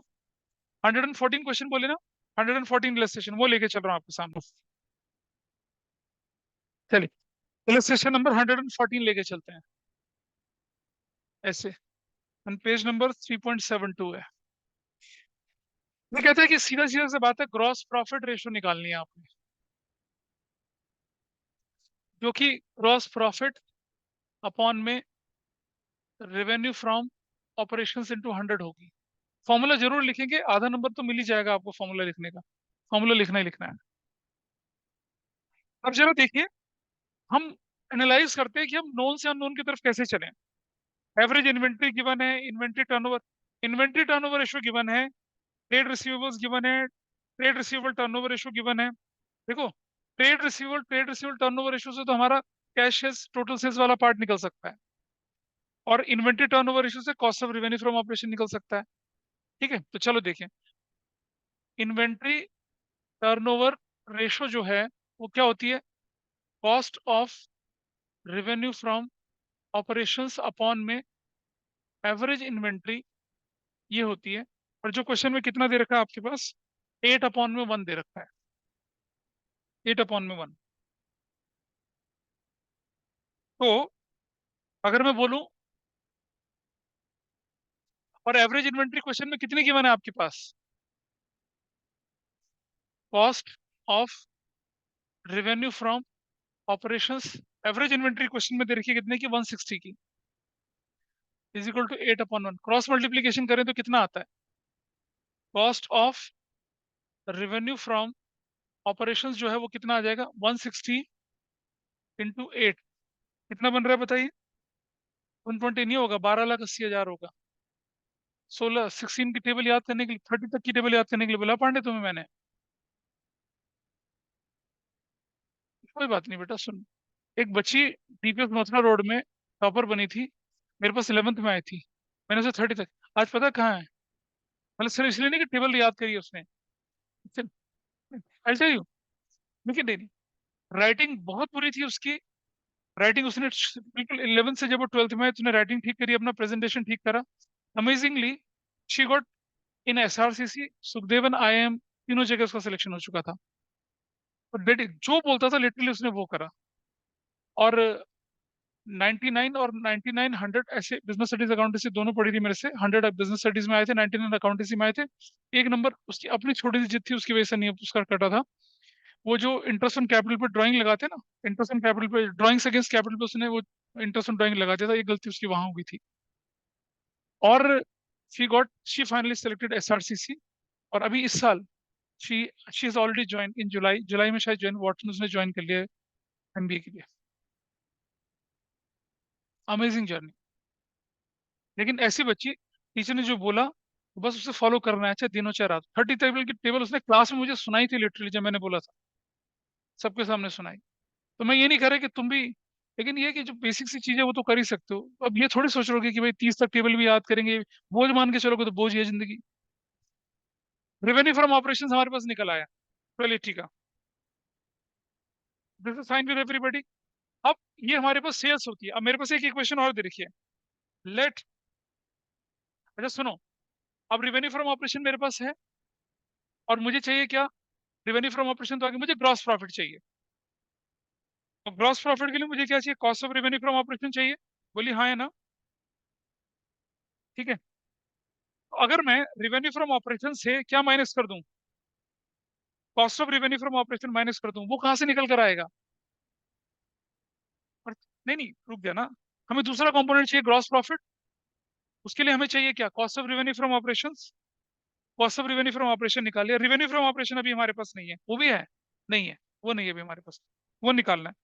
वो कैसे निकालेंगे जरा देखिए कि,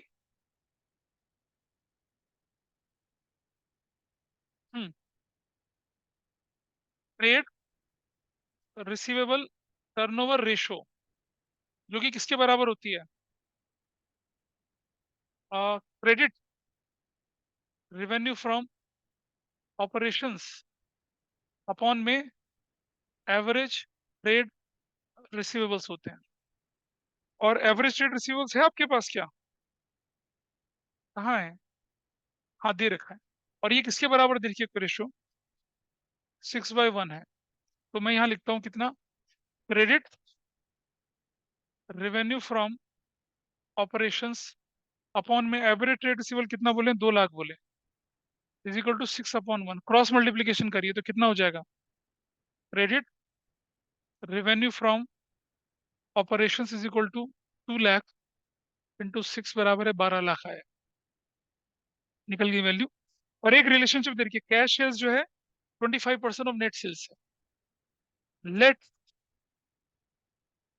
रेवेन्यू फ्रॉम ऑपरेशंस बराबर है, अब एक्स मान लिया, तो कैश सेल्स जो होगी कितना होगी इसका, एक्स का 25/100 x/4 होगी। और आप जानते हैं क्या कि revenue from operations is equal to cash sales plus credit sales होता है। रेवेन्यू फ्रॉम ऑपरेशन कितना माना हमने, एक्स माना, और कैश सेल्स कितना बोली हमारी, x/4 है, और क्रेडिट रेवेन्यू फ्रॉम ऑपरेशन कितना आपके पास है, 12 लाख का है। x minus x/4 is equal to कितना हुआ, 12 लाख हुआ। 3/4 x इज इक्वल टू कितना हुआ, 12 लाख हुआ।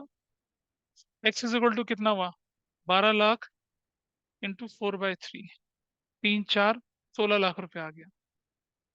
तो आपके पास क्या क्या चीज चाहिए थी आपको, now GP ratio is equal to profit कितना है आपके पास, ग्रॉस प्रॉफिट इज व्हाट, तो हाँ जीपी और निकाल लेते हैं। GP is equal to 16 lakh minus cost कितनी है, 12,80,000। What is your value, 320। तो जीपी रेशो कितनी हो गई, 320 अपॉन में कितना, 16 लाख इंटू 100, 1 2 3 1 2 3 4, कितना हो गया, 20%। That's your answer. Illustration number 114 था ये। मैंने कहा था ना आपको, एक जरा 141 पे चलिए, वो चीज मुझे सिखानी है आपको। 141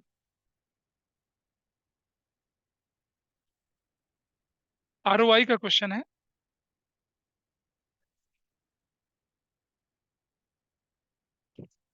कर लिया सभी ने या नहीं करा, 141 किया किसी ने, कोशिश तो करो बेटा। 111 12 13 हो चुके थे, नहीं वो तो करिए, कोई बात नहीं। ये जो इलस्ट्रेशन है, जैसे 41 हुआ, हमने मतलब 142 इलस्ट्रेशन आपके पास हैं। इट इज योर चॉइस, आप असेंडिंग करें डिसेंडिंग करें, लेकिन करने तो हैं सारे के सारे। कुछ अच्छे इलस्ट्रेशन और कुछ अच्छे questions I take in the next class with increase decrease वाला कंसेप्ट। और ये हमारा चैप्टर वाइंड अप है। कुछ क्वेश्चन होते हैं ना, इंक्रीज डिक्रीज रेशो में इंक्रीज डिक्रीज कैसे शो करेंगे, जैसे एक ट्रांजेक्शन दे दी। हाँ, ठीक है। और सुनो, कल मैं, अच्छा, कल इस क्लास को वाइंड अप करते हैं। So that's all for